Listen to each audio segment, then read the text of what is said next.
আর কখনো পড়েনি। দেশটির প্রধান শহর তেল আবিবের কিছু এলাকা এমনভাবে গুড়িয়ে দেওয়া হয়েছে দেখে ফিলিস্তিনের গাজা বলে ভুল হতে পারে। ব্যাপক ক্ষয়ক্ষতি হয়েছে ইরানেরও। তবে বিশ্লেষকরা বলছেন ইরানের এমন কয়েকটি শক্তি রয়েছে যার কারণে দেশটিকে পরাজিত করা প্রায় অসম্ভব। ইরানের দক্ষিণ সীমান্ত ঘেঁষে রয়েছে হরমুজ প্রণালী, যা বিশ্বের অন্যতম কৌশলগত জলপথ। মাত্র ৩৩ কিলোমিটার চওড়া এই জলপথ দিয়েই বিশ্বব্যাপী ব্যবহৃত প্রায় ২০% তেল পরিবহন হয়। গুরুত্ব বিবেচনায় বিশ্লেষকরা এটিকে পৃথিবীর রক্তনালী বলে অভিহিত করেছেন। এই প্রণালীর আশপাশের ৭টি দ্বীপ ইরানের নিয়ন্ত্রণে, যা অনন্য জিওপলিটিক্যাল শক্তি। ইতোমধ্যে ইরান এই জলপথ বন্ধ করে দেওয়ার হুমকি দিয়েছে, যা আতঙ্কিত করে তুলেছে পশ্চিমাদের। ইউরোপ, এশিয়া এবং আফ্রিকা এই ৩ মহাদেশের সংযোগস্থলে রয়েছে ইরানের অবস্থান। এছাড়া দেশটির রয়েছে ৩টি গুরুত্বপূর্ণ জলসীমা, উত্তরে কাস্পিয়ান সাগর এবং দক্ষিণে পারস্য উপসাগর ও ওমান উপসাগর। এ কারণে বিশ্ব মানচিত্রে টিকে থাকা সবচেয়ে পুরনো রাষ্ট্রগুলোর একটি ইরান।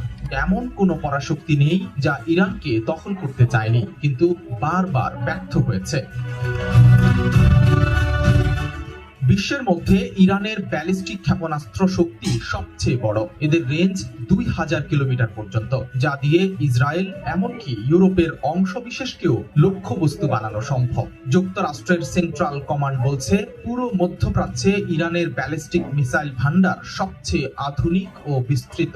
এছাড়া সস্তা অথচ কার্যকর ড্রোন তৈরি করে ব্যাপক সাড়া ফেলেছে ইরান। রাশিয়া ইতোমধ্যেই ইউক্রেন যুদ্ধে ইরানি ড্রোন ব্যবহার করে সফলতা পেয়েছে।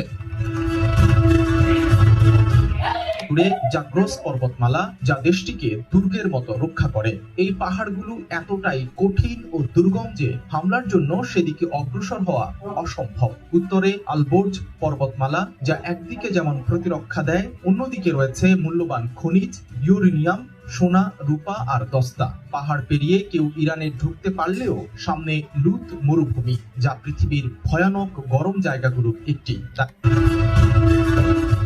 বিশ্বে তেল ও গ্যাস মজুদের অন্যতম কেন্দ্র ইরান। বড় শক্তি তার প্রক্সি নেটওয়ার্ক, যেটিকে বলা হয় অ্যাক্সিস অফ রেজিস্ট্যান্স। মধ্যপ্রাচ্যের বিভিন্ন দেশে ইরান তার সমর্থিত গোষ্ঠী তৈরি করে রেখেছে, যেমন ফিলিস্তিনে হামাস, লেবাননে হিজবুল্লাহ, সিরিয়ায় ফাতিমিউন ব্রিগেড, ইরাকে আল-বদর মিলিশিয়া এবং ইয়েমেনে হুথি বিদ্রোহী। এই নেটওয়ার্কের মাধ্যমে সরাসরি যুদ্ধে না গিয়েই যুক্তরাষ্ট্র ও ইসরায়েলের মতো দেশগুলোর উপর চাপ তৈরি করতে পারে ইরান।